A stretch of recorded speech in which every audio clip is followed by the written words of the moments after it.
day xam li muy wax lu mu doon budget 2021 2022 muy budget bii ñu nekk nga xamante ni maanaam day dugg 2021 ñu war ko exécuter 2022 ministre assainissement de l'eau Serigne Mbaye Thiam ñëw na Assemblée nationale ci budget benn rubrique ñu wote Touba crédit de paiement ci ministère am boo xamante ne engagement crédit de paiement la tudd boo xam ne dañ ko war a def fay ko 2 milliards francs CFA jëmee ko ci assainissement bu Touba noonu lañ ko maanaam defee ci biir budget fi may wax ak yow 2 milliards yooyu noonu xamugu fu mu dem génneeguñu ko te léegi budget bi jeex loolu moo taxoon ma ni comme ñun wote woon nañ budget boobu noonu te gisuma ni budget boobu xaalis bi dugal nañ ko Touba te man maa wote woon budget bi mu jëm si Touba 2 milliards ba ma ko waxee ministre des finances ci boppam jël kàddu ne ma 2 milliards yooyu mooy crédit de paiement mais crédit d'engagement bi ëpp na 2 milliards mais ñun li nga xam moom la ñu gis muy crédit de paiement mooy loo xamante ni boo ko liggéey dañ lay état moo lay fay bokkul ak loo xamante ne engagement boo xam dafa jëm 5 ans loolu moo tax ma ne 2 milliards yooyu nga xam ne wote woon naa ko ci budget bii nii nekk nii Serigne Mbaye Thiam mi ngi ko woteeloon ak ministre des finances war nañoo wax waa Touba 2 milliards yooyu fan la dugg beneen bi mooy 23 milliards yoo xam ne ministre de Antoine Diome moo ñëw foofu noonu à Touba ginnaaw bi nga xamante ni mbënn ma am na fa ma def maanaam visite yëkkati ay moto pompe jox waa Touba jàpp leen def alerte ci état bi mu ñu décréter plan Orsec bi ñu ñëwee Touba dañuy wax ne président de la République def na maanaam programme spécial pour Touba pour 23 milliards daaw ba ren tey jii may wax ak yow tey la mbënn mi gën a garaaw foofu noonu ci daaw ndax bassin rotation bi nga xam ne moo nekk maanaam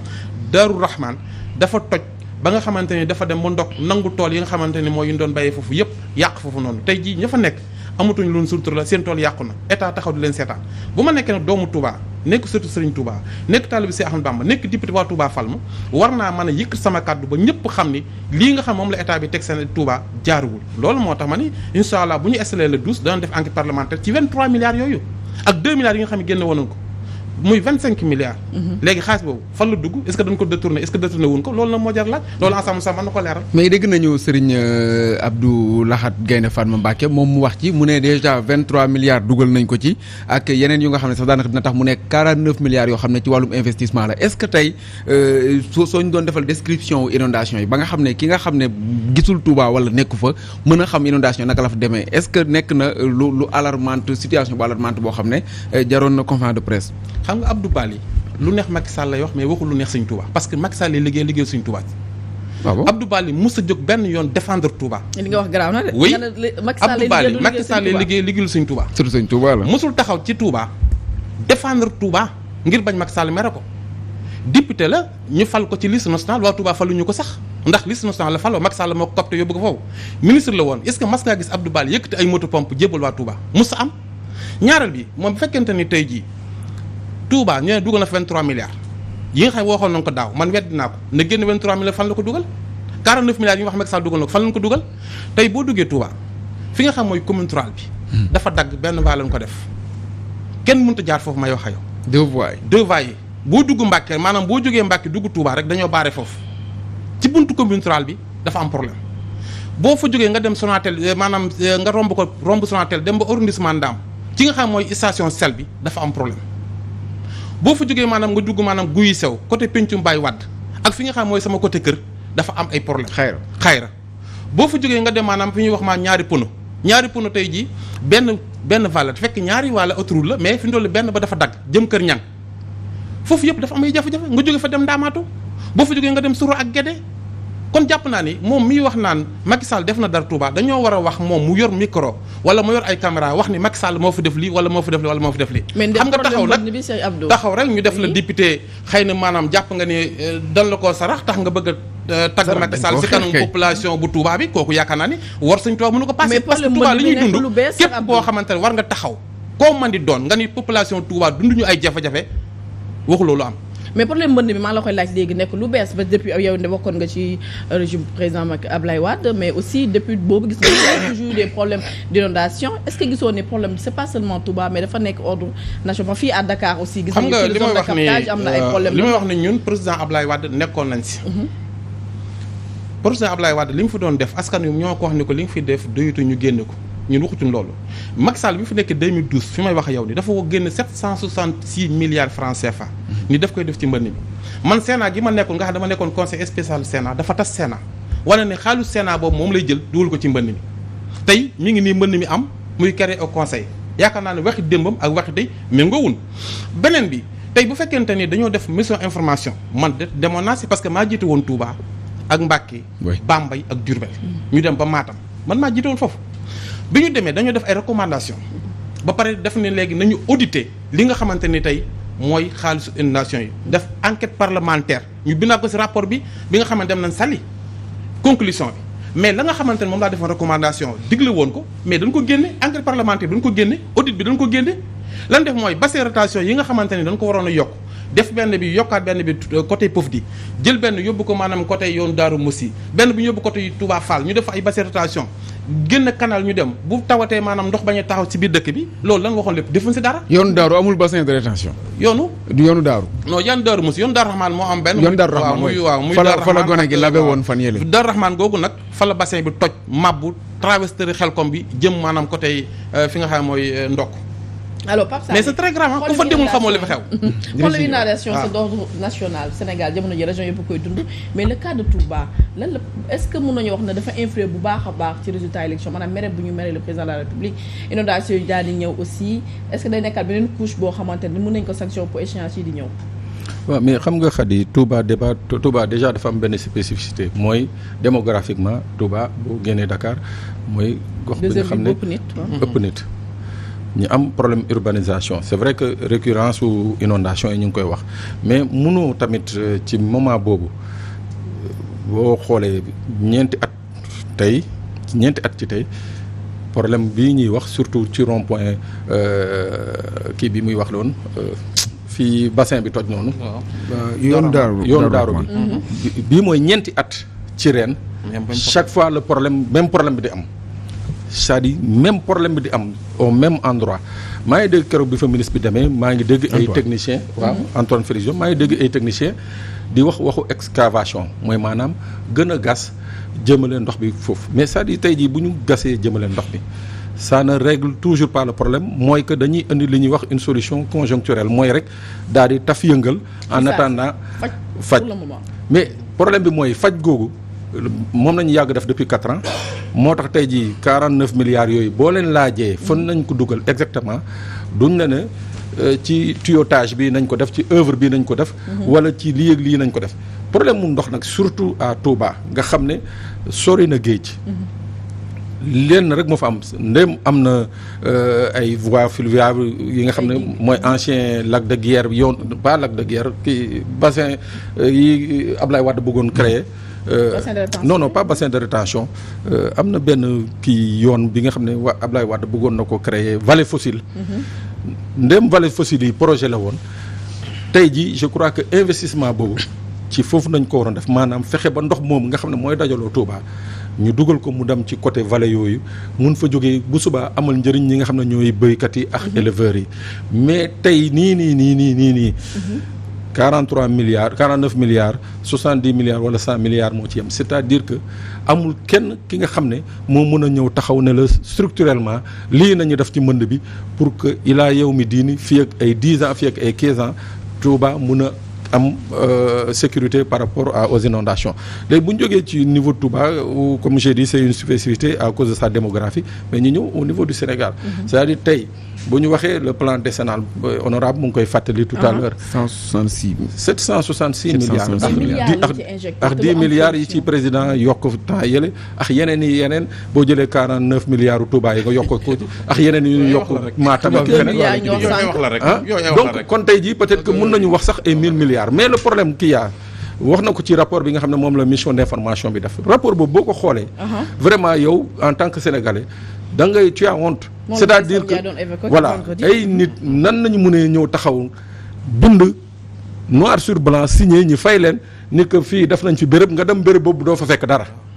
mais c'est inadmissible et puis kenn du leen topp kenn du wax donc à ce niveau-là on va mettre le budget du Sénégal daañu ko ci dugal te du tax inondation bi réglé wu parce que l'inondation y a à manger à boire mais dama ne mooy traitu politiciens yu bëri c'est-à-dire gis nga bii askan bi tu toog di ñaan ndox mi bañ a ñëw ñoom ñi ci bëri ñi nga xam ne ils sont au niveau des centres de décision ñoom ñi ngi ut seen kurus di ñaan pour que mu gën a taw parce que gën a taw boobu moo leen di permettre ñu décréter plan Orsec di def ay gré à gré yi nga xam ne amul lu ñu koy justifier di maanaam daal di ci def tappale gi nga xam ne ci ngay gis ay moto pompe ñaan la jënd nañu 100 moto pompe mais sa waay Sénégal li ñu fi jënd ci moto pompe at bu nekk. te boo demoon tey jii sapeur pompier wala direction de la protection civile c'est-à-dire moto pompe yooyu bu ñu ko jëloon dajalee jox leen ko. woo la direction du génie civil du génie militaire ne leen lii ñun ñoo ko def matériel baa ngi nii xaalis baa ngi nii 700 milliards ngi nii wallaahi azim bu ñu ci tegoon at mën dootu amati ndox. dootu amati dara. li ma bëgg laaj mooy est-ce que yàkkamtiwuñu quand même travaux yi parce que boo xoolee ñoom président Macky Sall wax nañ que ni plan directeur de l'assainissement bi ñu bëgg a teg Touba lu tolloog 172 milliards la est-ce que kon mënuñ jàpp que ni am nañ au moins yéene ji xëy na comme li sëñ Abdou Bali wax que ni taw moom fépp lay am mbiru yàlla la boo xam ne mooy xëy di wàcc ay xéwalam. xam nga wax moom fi lañ ko fekk Macky Sall kañ la waxoon ni